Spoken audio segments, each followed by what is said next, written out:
Assalamualaikum warahmatullahi wabarakatuh.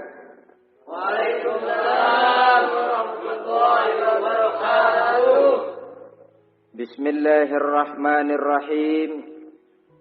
Alhamdulillahi rabbil alamin. Wassalatu wassalamu ala ashrafil anbiya'i wal mursalin. Sayyidina wa maulana wa habibina wa syafi'ina Muhammadin wa ala alihi wa ashabihil mujahidin at-tahirin, amma ba'du. Saudara-saudara kaum muslimin rahimakumullah. Pada pertemuan kali ini kita akan membicarakan riwayat Nabi Allah Ibrahim alaihi salam.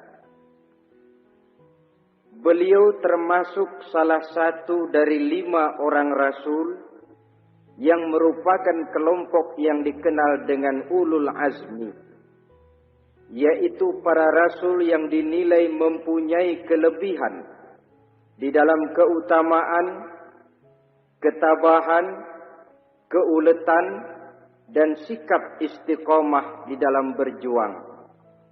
Jumlahnya ada 5, yaitu Nabi Nuh, Nabi Ibrahim, Nabi Musa, Nabi Isa, dan Nabi Muhammad alaihi wassalatu wassalam.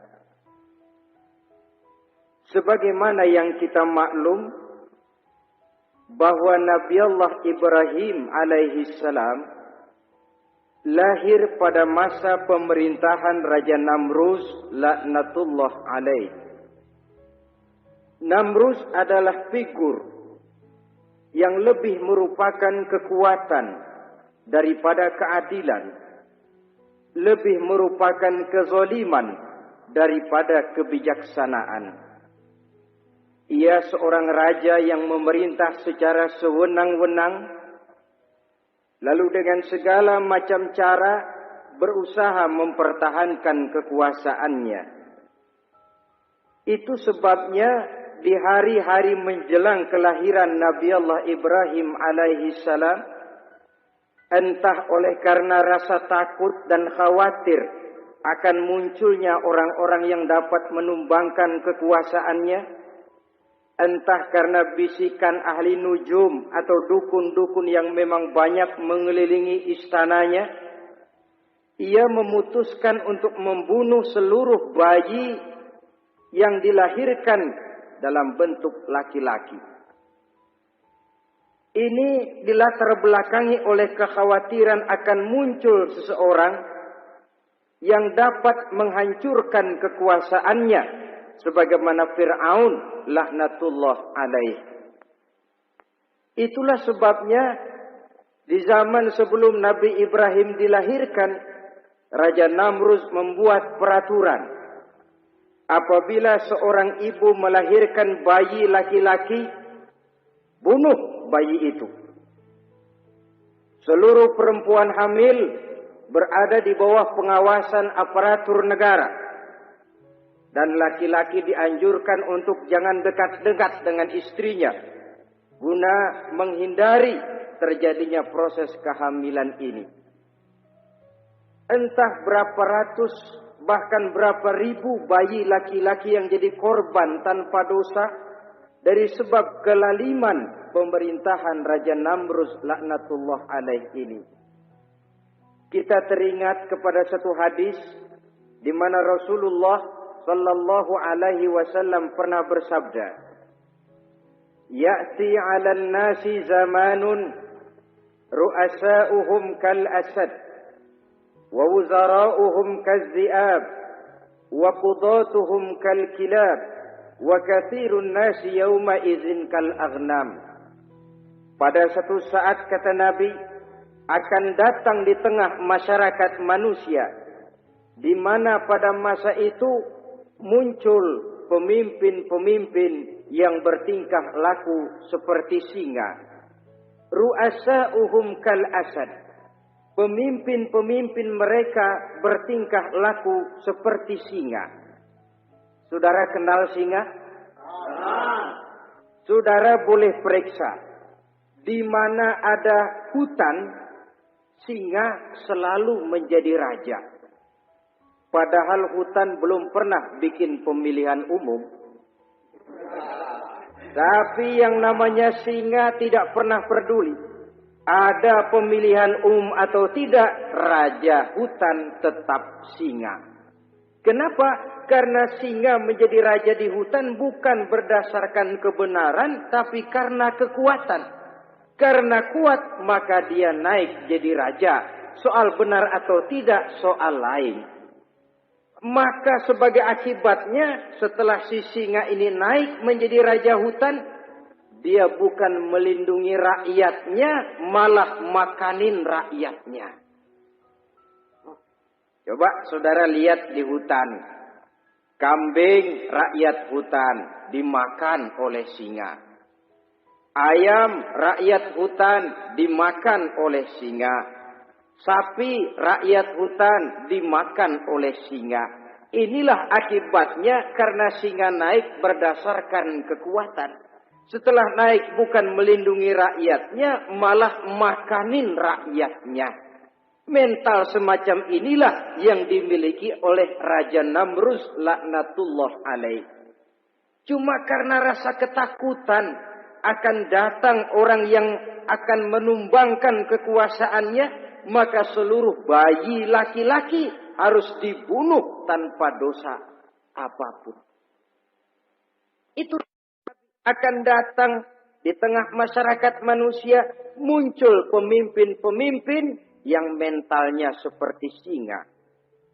Lah kalau yang jadi pemimpin sudah seperti singa, wa wuzara'uhum kazzi'ab. Yang jadi wazir, yang jadi menteri kata Nabi, lagunya seperti serigala. Nyetel ini. Kalau sudah pemimpin seperti singa, yang jadi menteri seperti serigala.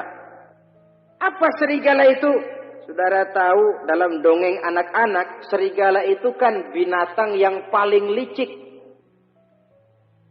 Untuk terang-terangan dia tidak berani karena tidak punya kekuatan seperti sang singa. Maka dia pakai ilmu kelicikannya. Serigala itu kalau ingin makan daging ayam, pakai bulu ayam. Kalau kepengen makan daging kambing, pakai bulu kambing. Pendeknya, serigala binatang yang menghalalkan segala macam cara asal tujuan tercapai. Itulah serigala. Lambang dari sifat kelicikan. Lempar batu, sembunyi tangan. Pengen makan daging ayam, pakai bulu ayam. Nyaruh jadi ayam.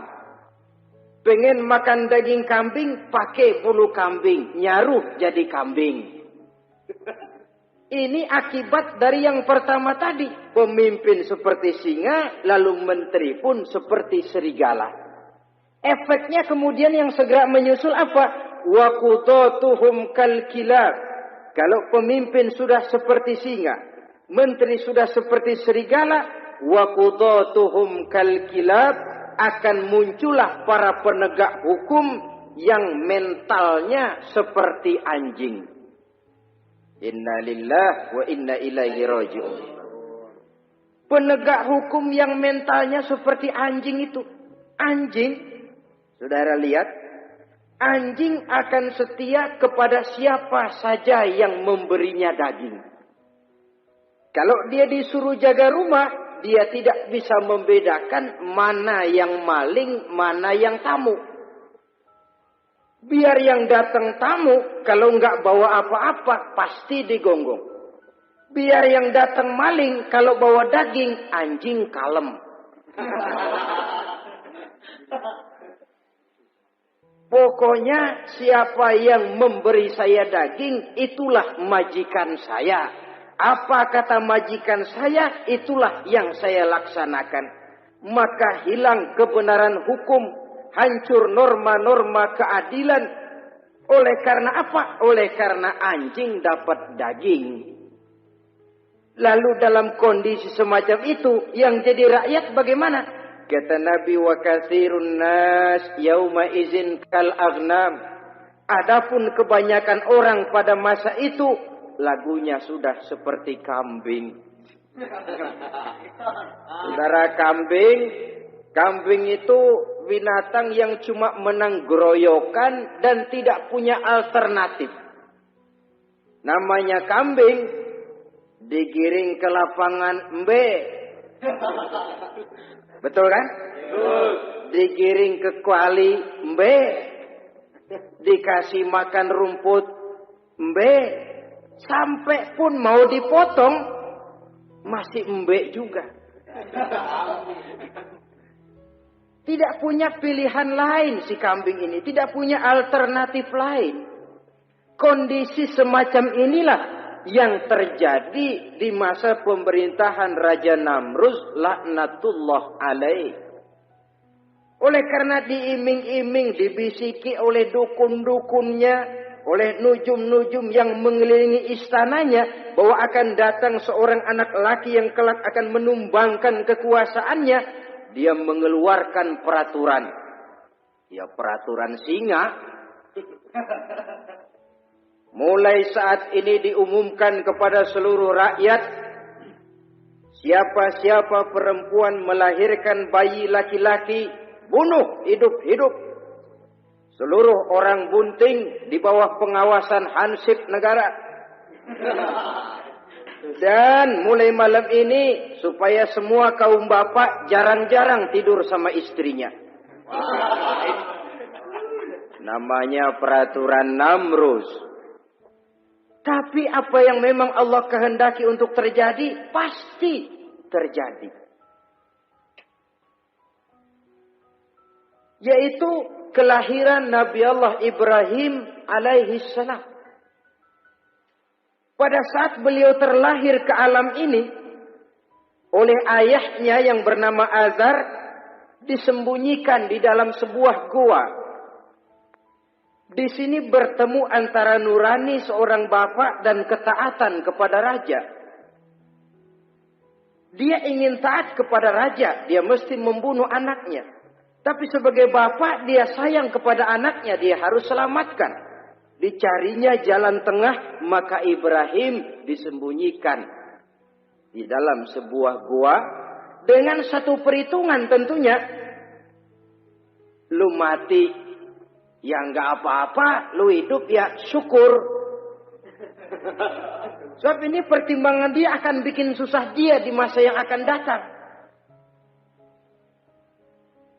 Coba anak bayi dalam kondisi apa adanya ditaruh di dalam gua. Menurut perhitungan logika mati.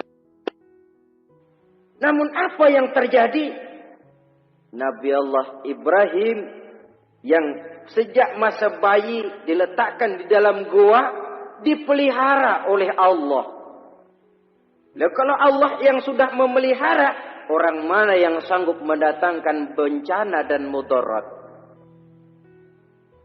Untuk melangsungkan kehidupannya, Nabi Ibrahim itu mengisap ibu jarinya. Dan konon menurut riwayat dari ibu jarinya itu keluarlah madu.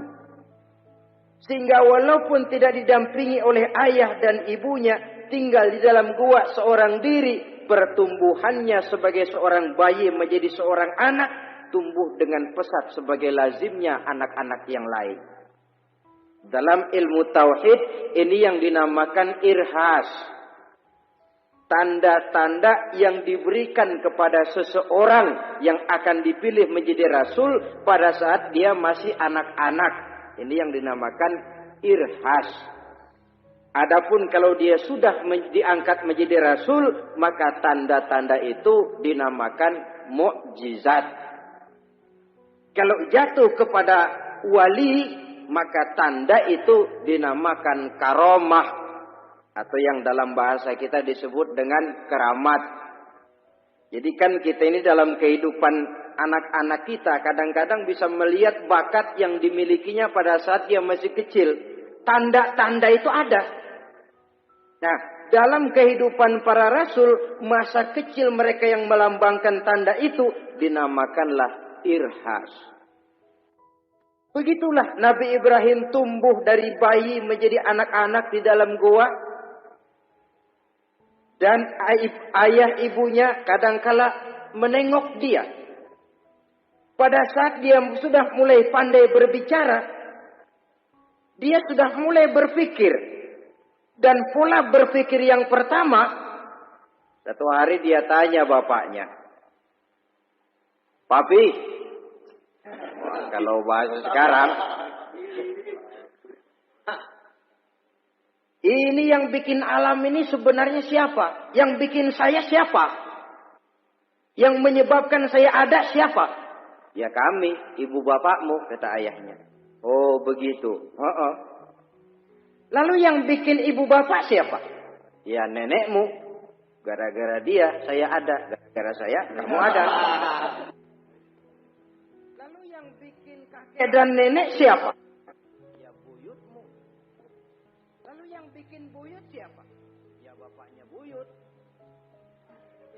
"Yang bikin bapaknya buyut?" "Ya kakeknya buyut." Kalau gitu nggak pernah selesai dong. Tentu akan ada pencipta pertama. Siapa pencipta pertama itu? Bapaknya buntu. "Lu jangan usil dah. Temen-temen lu juga nggak pernah nanyain urusan kayak begini. Saya nggak puas, Pak. Begini sekarang, saya mau tanya. Ini kaum kita nyembah apa? Nyembah berhala. Lah yang bikin berhala itu siapa? Saya, bapakmu, Hazar. Kaum kita menyembah berhala, yang bikin berhala bapak. Kenapa nggak nyembah bapak aja kok tanggung-tanggung? Jawaban ayahnya tidak membuat ia jadi puas. Terus merenung siapa gerangan pencipta pertama. Siapa gerangan yang patut disembah dengan sebenarnya. Siapa gerangan pencipta alam semesta ini. Bila malam datang, dia melihat bintang gemintang bertabur menghias cakrawala.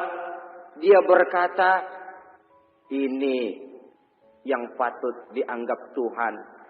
Tinggi, terang, benderang." Tapi manakala besok pagi bintang tenggelam, dia pun bilang, "La uhibbul afilin."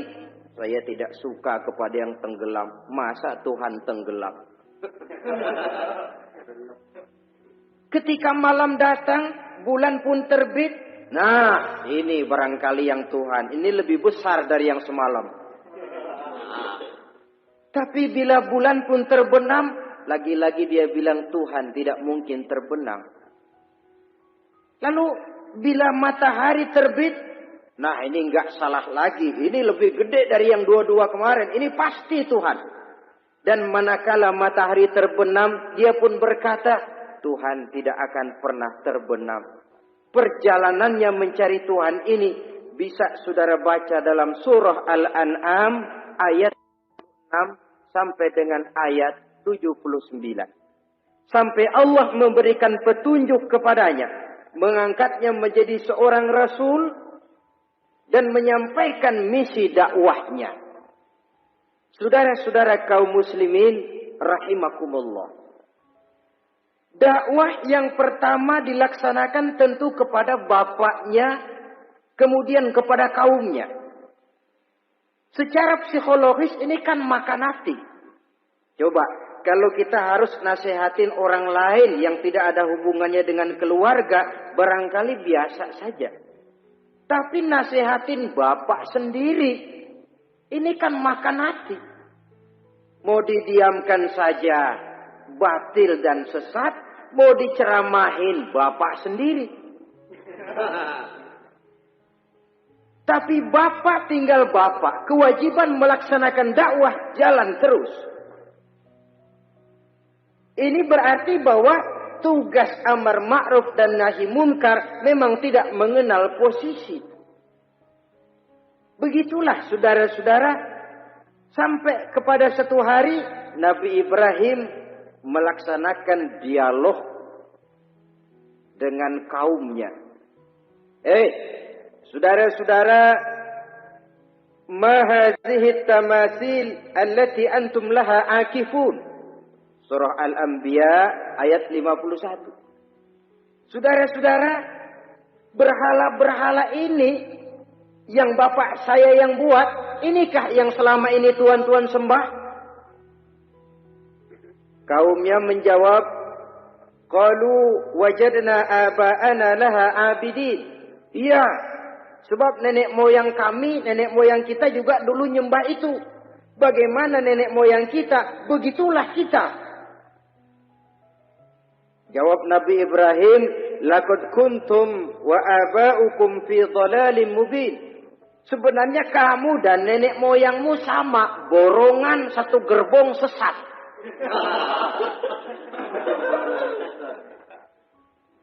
Kok kamu ngikuti nenek moyang kamu? Mereka enggak berpikir, kamu enggak ikut berpikir. Mereka sesat, kamu ikut sesat.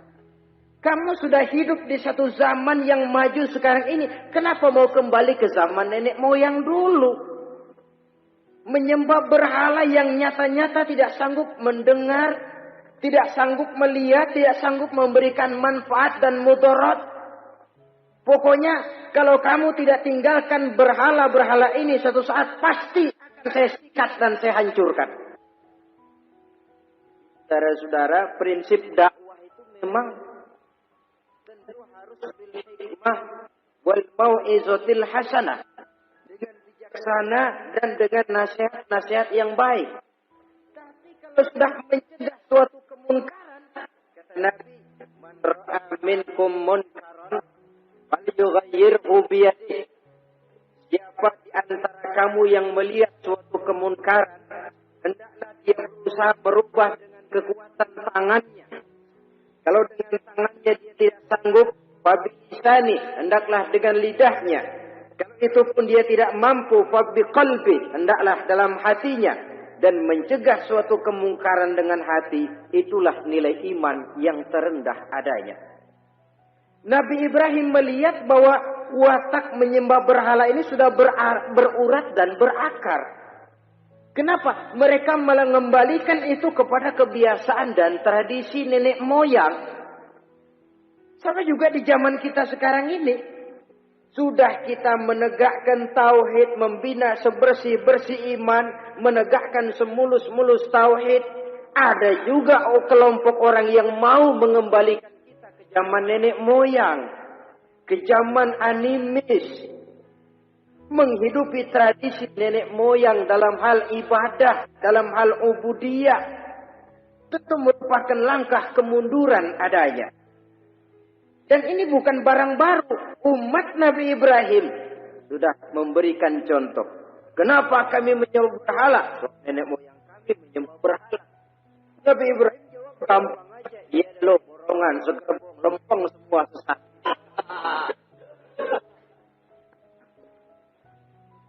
Muslimin rahimakumullah, dan bukan cuma kata, dibuktikan oleh Nabi Allah Ibrahim. Begitu Raja Namrus menurut satu riwayat bersama para tentaranya pergi berburu, Nabi Ibrahim ngintip-ngintip. Begitu Namrus keluar, beliau masuk. Kalau istilah kita, ke tempat Namrus ibadah, ke masjidnya dah, di mana di situ tersimpan seluruh berhala yang mereka sembah, dari yang paling gede sampai yang paling kecil. Nabi Ibrahim masuk bawa kampak. Seluruh berhala-berhala yang ada di tempat itu habis dikampakin, hancur berantakan. Kecuali berhala yang paling gede, itu ditinggalin. Enggak diapa-apain, dan kampaknya ditaruh di tangan berhala yang paling gede. Emang kebetulan tangannya lagi racung begini, digantungkan kampak. Nabi Ibrahim keluar. Adapun Namrus, ketika dia pulang dari perburuannya, mau melaksanakan ibadah, bukan main terkejutnya melihat Tuhannya berantakan.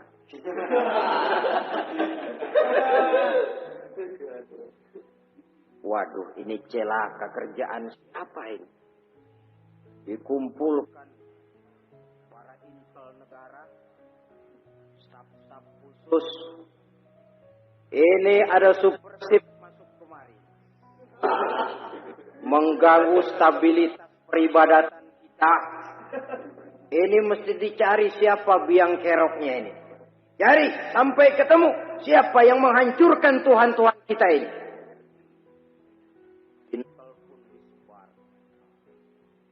Ada yang ke kota, ada yang ke desa, ada yang pokoknya ke seluruh penjuru. Sampai ada yang desas-desuskan. Tuan Raja, bagaimana? Saya dengar selentingan berita. Berita apa? Pada waktu Tuan Raja pergi berburu, seorang anak muda bernama Ibrahim masuk ke tempat ibadah kita. Barangkali dia yang menghancurkan patung-patung kita. Kalau begitu cari, tangkap Ibrahim, tangkap. Panggil kepala intel. Dipanggil. Kamu cari orang namanya Ibrahim, tangkap. Kok ditangkap? Tangkap. Sebab menurut berita dia yang menghancurkan berhala-berhala kita. Ya tapi kan belum ada buktinya, Pak. Soal bukti gampang belakangan, yang penting tangkap aja dulu.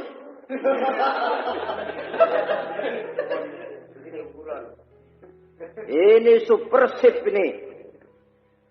Saudara-saudara, dicarilah Nabi Allah Ibrahim, ketemu, dihadapkan kepada Raja Namrus, disidang di pengadilan terbuka, disaksikan orang banyak, dibuka oleh Raja Namrus. Sidang luar biasa dalam rangka memeriksa dan mengadili tertuduh Ibrahim. Dengan ini kami nyatakan dibuka untuk umum. Terdakwa supaya dibawa ke dalam ruangan sidang. Dihadapkan Nabi Ibrahim. Nama Ibrahim. Orang tua Azar. Tuduhan menghancurkan berhala. A'anta fa'alta hadza bi'alihatina ya Ibrahim? Hai Ibrahim, benarkah kamu yang menghancurkan Tuhan-Tuhan kami? Siapa bilang? Ada berita yang sampai kepada kami. Ketika kami keluar, kau masuk ke tempat kami ibadah. Ngaku aja dan ngaku. Daripada urusan jadi panjang, mendingan ngaku aja dah. Kata Nabi Ibrahim, bal fa'aluhu kabiruhum hadza.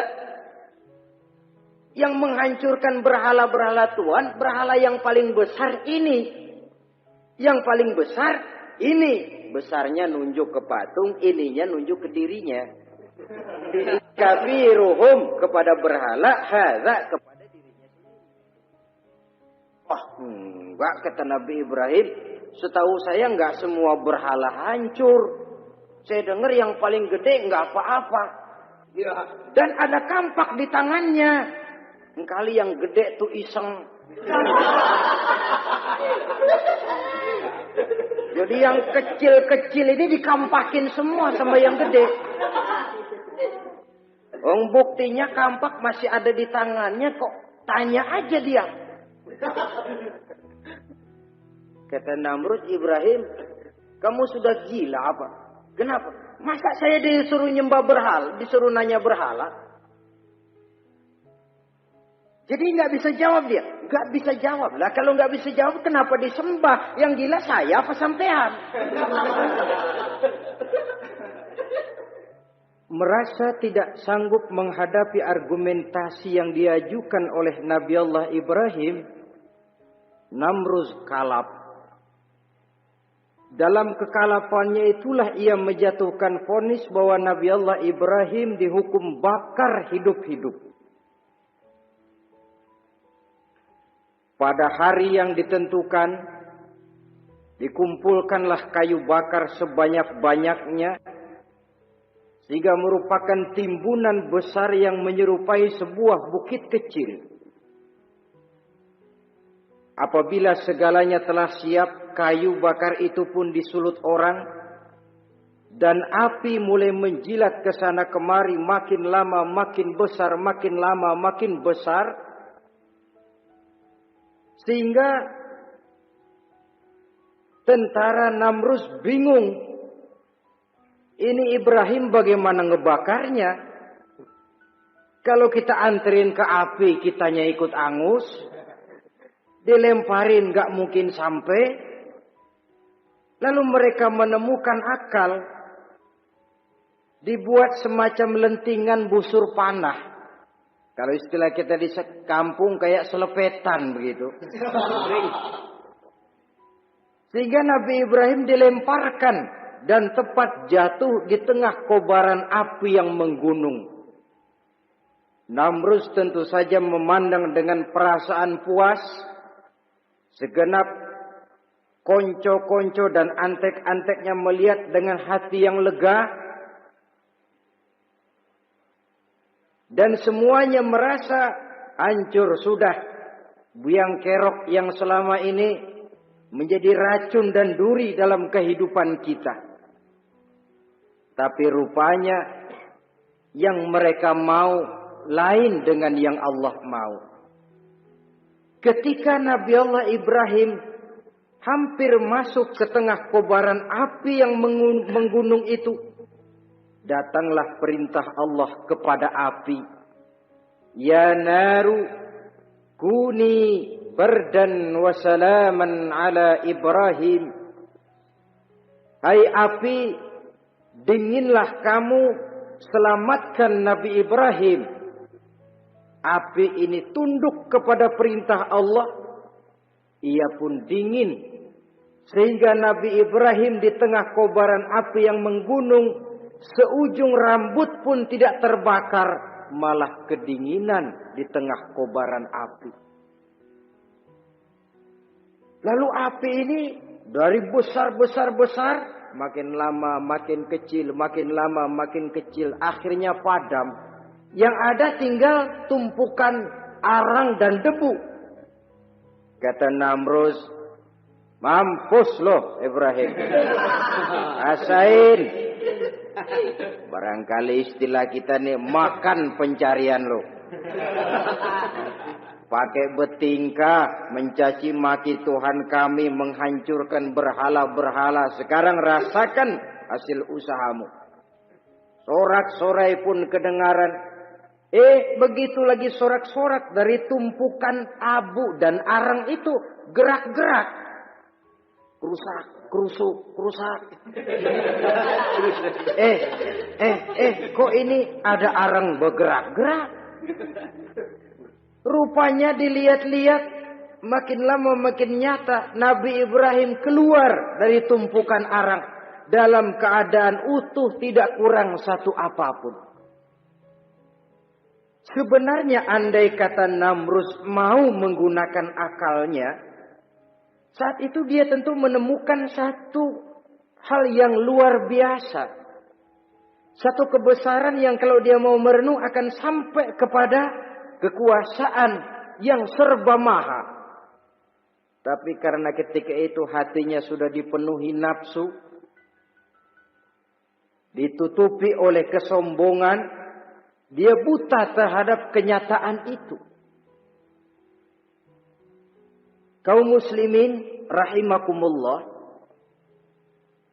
akhirnya Nabi Allah Ibrahim ini diteror langsung oleh orang tuanya. Kata abahnya, "Araghibun anta an alihati ya Ibrahim? Ibrahim, kau benar-benar tidak senang kepada Tuhan-Tuhan kami, berhala-berhala ini? La illam tantahi la arjumannaka wahjurni maliya." Kalau engkau tidak berhenti, hai Ibrahim, tidak berhenti memperkenalkan Tuhan seru sekalian alam, Tidak berhenti mencela dan mencaci, bahkan menghancurkan berhala-berhala kami. La arjumannaka, akan kami rajam kamu. Iya, kalau raja yang ngancam begini. Orang tua beliau sendiri ngancam begini. Itulah tantangan dakwah, saudara-saudara. Kita melaksanakan dakwah ini tempo-tempo berhadapan dengan penguasa yang mentalnya macam Namrus. Tempo-tempo berhadapan dengan orang kaya yang pelitnya macam Qarun. Tempo-tempo berhadapan dengan orang tua yang mentalnya macam Azar. Orang tua yang kaku, yang tidak mau terbuka terhadap kenyataan. Istilah di kampung kita orang tua yang laceng. Tahu laceng? Udah salah kenceng. Sulit benar menerima pembaruan yang membawa umat kepada masalah-masalah yang memang nyata lebih baiknya. Itulah tantangan di dalam melaksanakan tugas dakwah. Dan ini dihadapi oleh Nabi Allah Ibrahim. Ayahnya terakhir memberikan tekanan, kalau kau tetap melaksanakan misimu, tidak engkau mau berhenti dari tugas dakwah ini, awas Ibrahim, la arjumannaka, akan aku rajam, akan kami lontari kau dengan batu, wahjurni maliya, pergi kamu dari sini. Ya Allah, diputuskan hubungan. Kalau memang engkau berkeras dengan tugas dakwahmu, persilakan Ibrahim keluar, pergi saja dari sini. Diusir oleh orang tuanya sendiri. Inilah hidayah, saudara-saudara. Oleh sebab itu, tugas utama kita kaum muslimin sebenarnya bukan mengislamkan orang, tapi menyampaikan Islam. Tugas kita ialah menyampaikan Islam, bukan mengislamkan orang. Sebab orang mau Islam atau tidak, itu urusan hidayah dari Allah. Jangankan kita, Nabi Ibrahim mentauhidkan ayahnya Azar. Nabi Nuh tidak bisa mengislamkan putranya. Bahkan Nabi kita Muhammad sallallahu alaihi wasallam pun tidak bisa memberikan hidayah kepada Abu Jahal dan Abu Lahab. Paman Nabi, orang tua, istri Nabi sekalipun, hidayah tidak diberikan kepada mereka. Mereka tidak terpanggil mengikuti kebenaran. Kalau sudah kenyataan ini yang kita temui, kembalilah Quran. Allahumma inni qad ballaghtu, wahai Allah, seruanmu sudah saya sampaikan, dakwahmu sudah saya canangkan, ajakan kepada tauhid sudah saya sampaikan. Allahumma inni qad ballaghtu, sudah saya sampaikan ya Allah. Perkara mereka tidak mau ikut, itu karena semata-mata hidayah berada di tanganmu ya Allah. Kalau kemari landasan dakwah kita, insya Allah tugas dakwah kita berkelangsungan. Kalau tidak, maka nanti kita pikirin, ya orang gua ajak benar-benar nggak mau, ya dipikirin. Saya ajak ngaji malah dicaci maki. Saya ajak yang baik malah saya dicemoohkan. Kok begini dakwah? Akhirnya dipikirin, sakit jantungan. Sudah orang nggak kena kita ajak beriman, kita sendiri makan ke dalam. Itulah Quran meletakkan konsepsi dasar, sampaikan dakwah dengan baik, bil hikmah wal mau'izatil hasanah wajadilhum billah. Kalau ternyata metode sudah baik tapi orang tidak juga mau beriman, tanamkan. Allahumma inni qad ballaghtu. Ya Allah, tugas saya cuma sekedar menyampaikan. Perkara mereka tidak mau, saya sudah menyampaikan ya Allah. Kelapangan jiwa akan kita temui.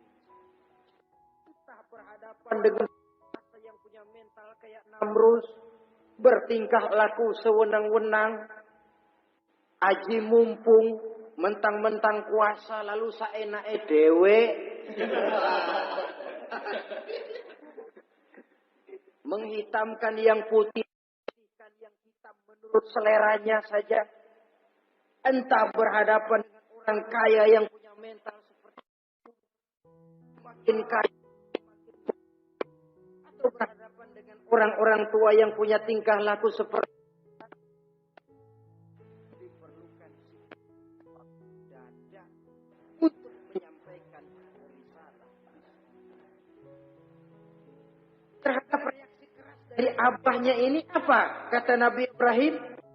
Surah Maryam 47 menjelaskan. Salamun alaika sa'astaghfiru laka rabbi innahu kana bi hafiyya wa a'tazilukum wa ma ta'buduna min dunillah. Kalau memang begitu apa? Salamun alaika.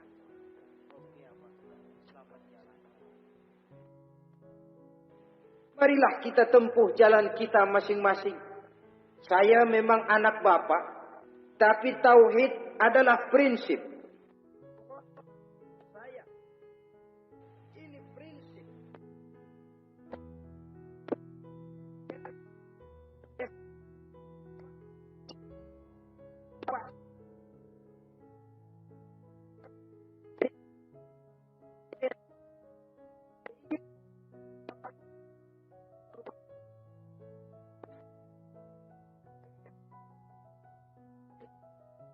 Apa?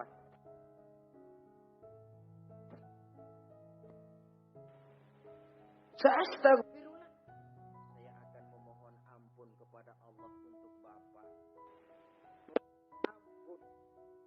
Jadi walaupun dalam Islam kita berbeda akidah dengan orang tua, tetapi kewajiban untuk berbakti tidak menjadi putus karenanya.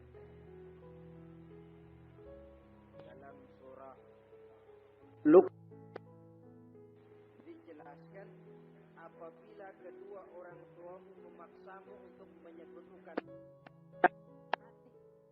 tetapi sungguh pun demikian, wa sahibhuma fid dunya ma'rufa, tetaplah engkau pergauli keduanya secara baik. Toleransi yang besar ditunjukkan oleh Islam. Dan lebih besar lagi Allah Ibrahim, sungguh pun tidak saya menolak mentah-mentah ajaran, tetap juga menyembah berhala, tetap sekutu dengan setan. Saya akan memohon kepada Allah untuk Bapak. Wa atazilukum, saya akan menjauhkan diri dari apa yang Bapak sembah, dari apa yang kaum kita sembah selain daripada Allah. Bapak menyembah berhala, kaum kita ini menyembah berhala. Wa atazilukum, saya akan menyingkir dari semua itu. Selamat jalan. Istilah kita goodbye, my dear. Ini jalan yang membedakan saya dengan Abah. Jalan tauhid dan kita harus berpisah. Walaupun dengan berat hati kita berpisah. Jadi keluarga dan akidah punya garis yang jelas. Umumnya, ya walaupun baik tapi memang harus ditingkatkan. Umumnya kita ini kan mayoritas merasa sebagai muslim kan. Kenapa kamu Islam? Bapak saya Islam, nenek saya Islam. Baiklah, itu pada mulanya memang harus begitu. Tapi kita tentu harus merasakan bahwa keberadaan kita dalam Islam tidak cukup cuma karena faktor keturunan. Dengan kata lain, kita harus memperbaiki kualitas keislaman kita. Inilah proyek utama kita sekarang, mengislakan orang Islam. Saudara-saudara kaum muslimin rahimahumullah.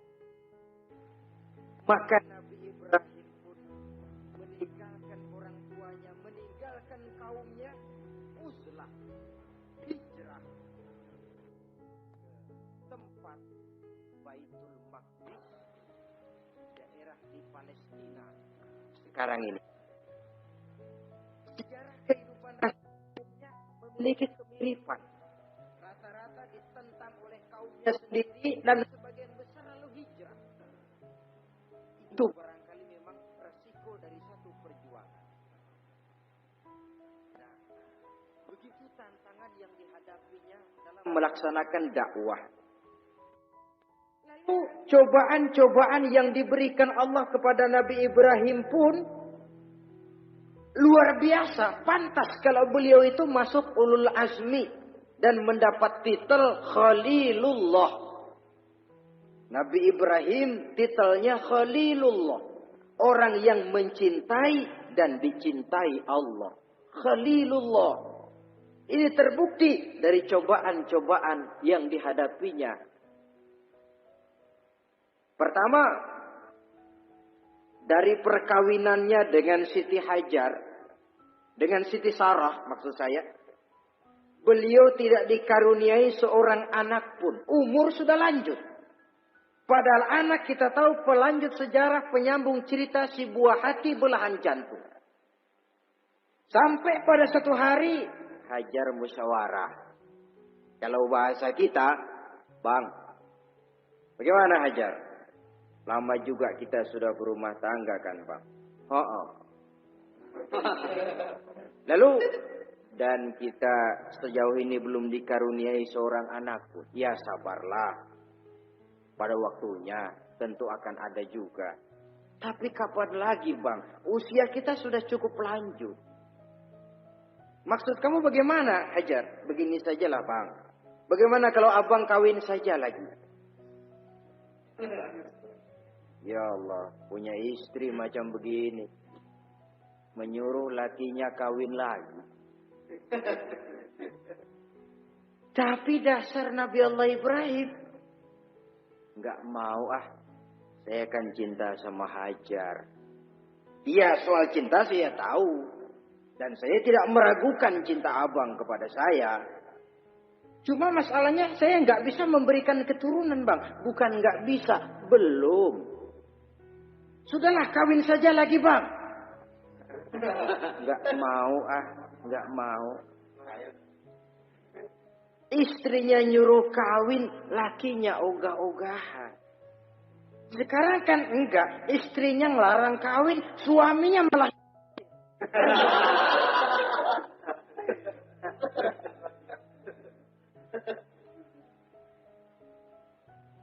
Sampai didesak kata Ibrahimnya, kalau itu yang Sarah Hajar mau, biarlah, jadilah. Saya mau kawin lagi dengan syarat kau yang mencarikan istri untuk saya itu. Oleh Siti Hajar dipilihkan Siti Sarah. Kawinlah Nabi Ibrahim dengan Sarah. Dari Sarah ini beliau dikaruniai seorang putra bernama Ismail alaihi salam. Nah, cobaan datang untuk menguji Khalilullah. Hai Ibrahim, kau cinta kepadaku, kata Allah, seolah-olah.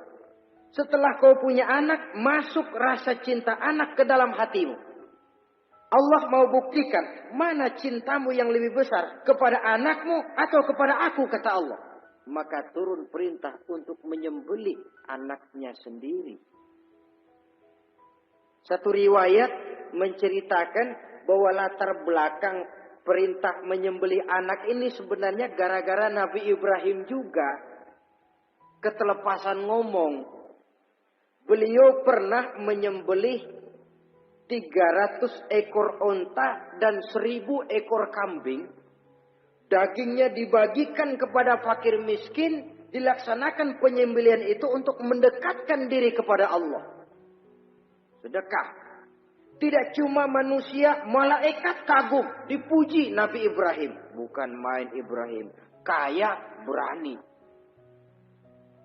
Nah, kalau miskin berani, nekat kali.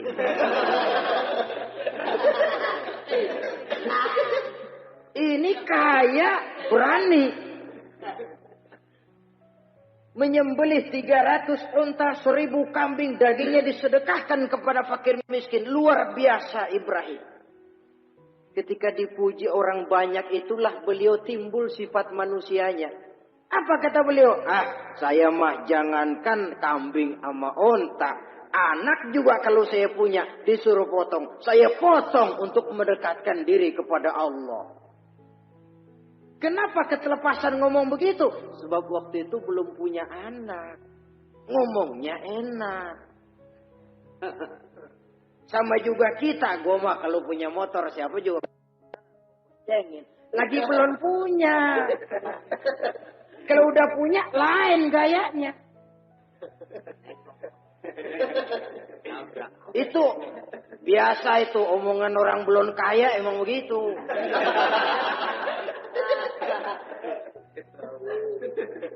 Saudara-saudara, sehingga omongan yang beliau sudah lupa bertahun-tahun bahkan puluhan tahun ini. Begitulah ketika sudah punya anak Ismail, falamma balagha ma'ahu sa'ya, ketika Ismail sedang lucu-lucunya dalam tidurnya mimpi turun perintah, ya Ibrahim uffi binuzrika. Hai Ibrahim, bayar nazarmu. Nazar? Iya. Apa nazar? Dulu pernah ngomong apa, ingat enggak? Jangankan cuma kambing, unta, anak pun kalau punya disuruh potong, saya potong. Dianggap nazar. Bayar nazarmu, potong anakmu. Dipikirin siangnya, semalam itu benar-benar perintah Allah apa cuma ngimpi? Kalau ngimpi kok jelas amat. Kalau perintah Allah kok kelewatan amat. Pakai anak disuruh potong, emang gak ada yang lain apa? 3 berturut-turut mimpi sampai beliau yakin ini memang benar perintah Allah. Dan dilaksanakan dengan berat hati. Pagi-paginya bilang kepada Siti Sarah, Sarah, Ismail mandikan, berikan pakaian yang baik, saya mau bawa pergi dia. Kemana bang? Pokoknya mau saya bawa. Berangkatlah anak beranak ini menuju salah satu bukit di daerah Mina. Ketika duanya sudah mau berangkat, iblis sibuk bukan main. Ini cobaan loh ini. Orang kalau mau ibadah, Pak, iblis paling gatal. Segala macam cara mereka lakukan agar orang jangan ibadah. Ini Ibrahim mau membuktikan cintanya kepada Allah. Ya Allah, lihatlah. Walaupun saya sudah punya anak, cinta saya kepadamu lebih besar ya Allah. Walaupun perintah ini menyembelih leher anak sendiri, saya potong karena melaksanakan perintahmu. Iblis ribut. Mula-mula dia bisikin Nabi Ibrahim. Ibrahim, kau lihat anakmu di belakang itu. Kecil, lucu-lucunya. Masa anak begitu mau dipotong? Tega kamu Ibrahim. Ini perintah Allah. Gak ada urusan sama ente. Pikir. Kata iblis. Waduh mantap juga nih. Kalau suaminya gagal, istrinya kali. Biasanya perempuan perasaannya lebih tinggi daripada pikirannya. Ini Siti Sarah barangkali, kalau Siti Hajar barangkali, kalau saya perdayai bisa terpedaya. Hajar, ya, kamu tahu Ismail mau dibawa kemana? Saya tidak tahu. Mau dipotong oleh suamimu Ibrahim. Mau dipotong. Dipotong. Kok bisa begitu? Iya, katanya ini perintah Allah. Iblis. Kalau memang ini perintah Allah, jangankan cuma anak saya Ismail, saya juga ibunya mau ikut dipotong. Wah, kata iblis nih gilaan lagi dari laki. Saya kira karena perempuan bisa barangkali dilemahkan semangatnya, nyatanya tidak. Ismail nih masih kecil kali ini, gampang dikelecehin. Ismail, kau mau dipotong oleh ayahmu. Dipotong. Dipotong. Kok bisa begitu? Katanya perintah Allah.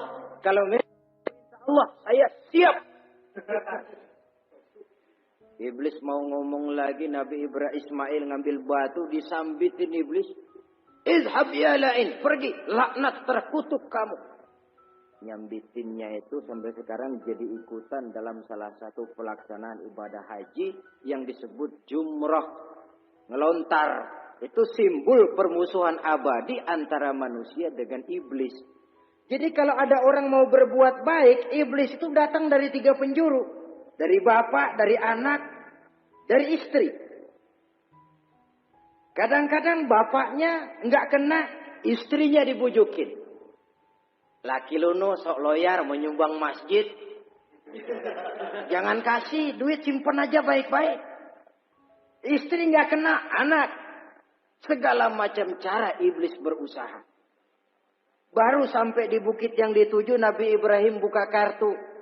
Ismail, Abah diperintah Allah menyembelih lehermu. Bagaimana? Kerjakan apa jangan?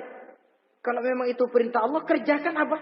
Insya Allah Abah akan menemukan saya termasuk orang sabar. Ini jawaban anak soleh. Coba kalau jawaban anak pintar nggak soleh. Bukan begitu. Ismail, saya disuruh motong lehermu. Bagaimana? Kenapa saya Pak? Bapak aja yang tuaan potong.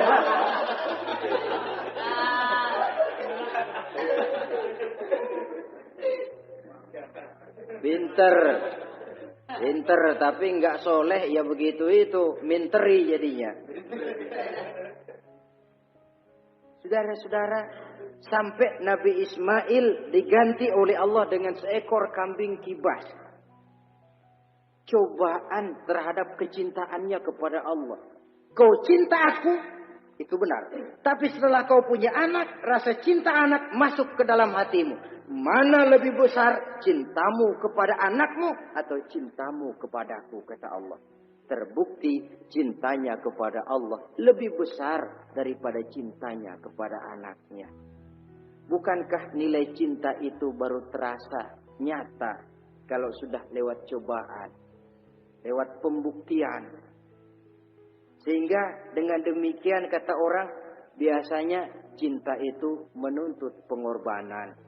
Berani bercinta, berani berkorban. Jangan takut berkorban, nggak usah cinta-cintaan.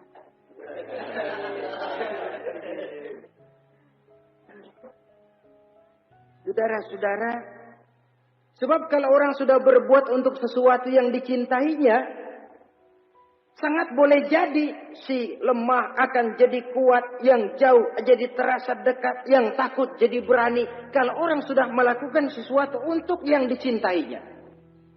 Seorang bapak karena cintanya kepada anaknya, dia rela pergi pagi pulang sore, peras keringat banting tulang supaya hari depan anaknya lebih baik daripada dia. Seorang suami yang cinta kepada istrinya, tidak soal dia kepanasan dan kehujanan. Mencari yang sulit-sulit yang diinginkan oleh istrinya. Contoh paling dekat saja kalau istrinya sedang mengidam. Biar tengah malam buta minta mangga dan gak musim mangga. Kerusak-kerusuk suaminya cari mangga. Cinta memang membuat yang jauh jadi terasa dekat. Lalu cobaan lain ketika turun perintah melaksanakan khitan. Umur beliau menurut riwayat Abi Daud sudah umur 80 tahun. Di zaman belum ada pisau cukur, silet, gunting, kulit sudah alot. Tapi ini perintah Allah, laksanakan. Resiko belakangan. Nabi Ibrahim pandai memilah mana kepentingan pribadi, mana perintah Allah. Nah, perkara beliau nanti pindah ke Mekah, membangun Ka'bah sampai kepada hari tuanya, ini berkaitan dengan Nabi Allah Ismail dan akan kita bicarakan pada pertemuan di mana kita nantinya akan membicarakan riwayat Nabi Ismail alaihi salam. Untuk riwayat Nabi Ibrahim, walaupun serba singkat, hingga ini sajalah dahulu dan mudah-mudahan menjadi tamsil, ibarat dan contoh yang bisa kita jadikan pegangan di dalam kehidupan kita sehari-hari. Terima kasih banyak atas segala perhatian. Mohon maaf atas segala kekurangan. Usikum wa nafsi bitaqwallah. Wassalamualaikum warahmatullahi wabarakatuh.